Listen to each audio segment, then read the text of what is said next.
Amangkurat I adalah Raja Kesultanan Mataram keempat yang memerintah antara tahun 1646 sampai tahun 1677 Masehi.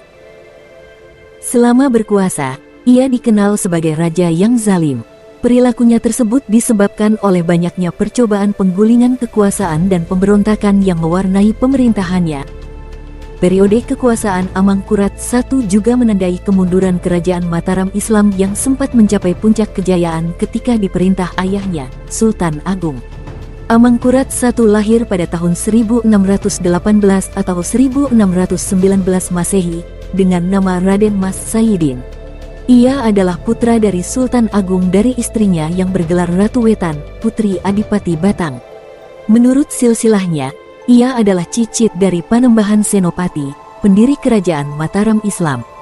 Amangkurat I memiliki dua permaisuri yang bergelar Ratu Kulon dan Ratu Wetan.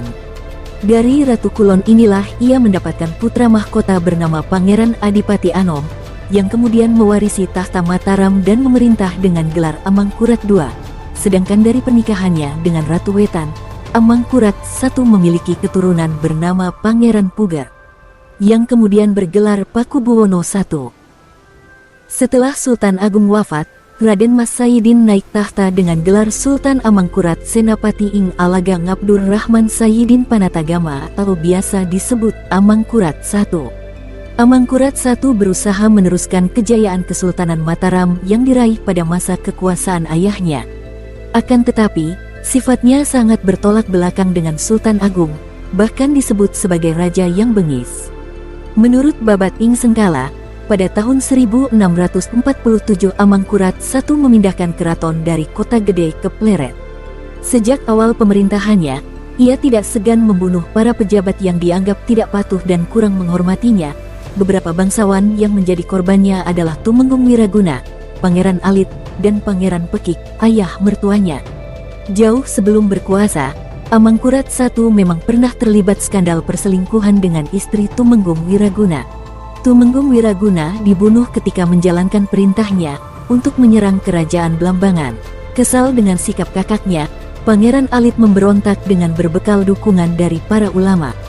Pemberontakan tersebut berhasil dipadamkan dan berakhir dengan terbunuhnya Pangeran Alit.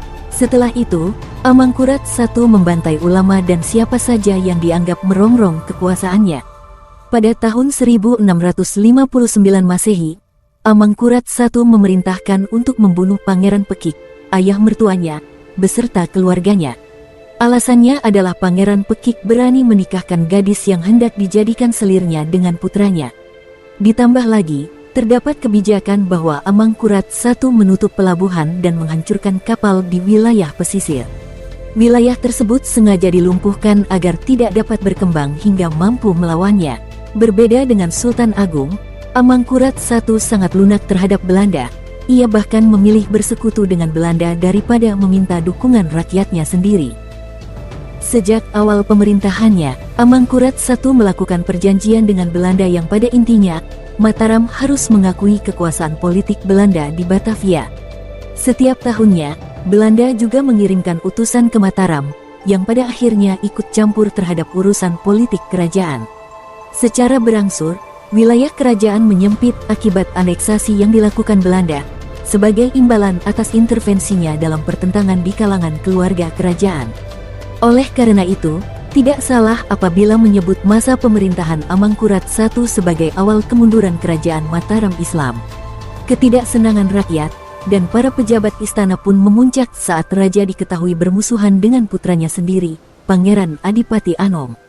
Setelah tragedi demi tragedi terjadi, rakyat mulai takut dan terbentuk sikap antipati. Akibatnya, rakyat Mataram melakukan perlawanan terhadap Raja Amangkurat I di bawah pimpinan Pangeran Trunojoyo dari Madura, yang juga mendapatkan dukungan dari para pejabat istana. Memasuki tahun 1677 Keraton Pleret berhasil direbut Pangeran Trunojoyo, dan Amangkurat I terpaksa menyingkir ke arah Cirebon untuk meminta bantuan kepada Belanda.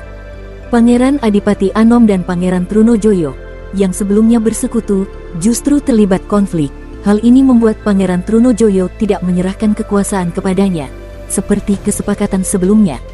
Akibatnya, Pangeran Adipati Anom memilih untuk beralih ke pihak ayahnya.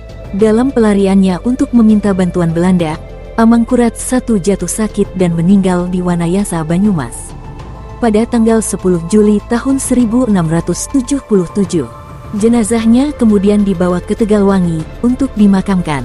Setelah itu, Pangeran Adipati Anom terpaksa menjalin kerjasama dengan Belanda untuk melumpuhkan Trunojoyo.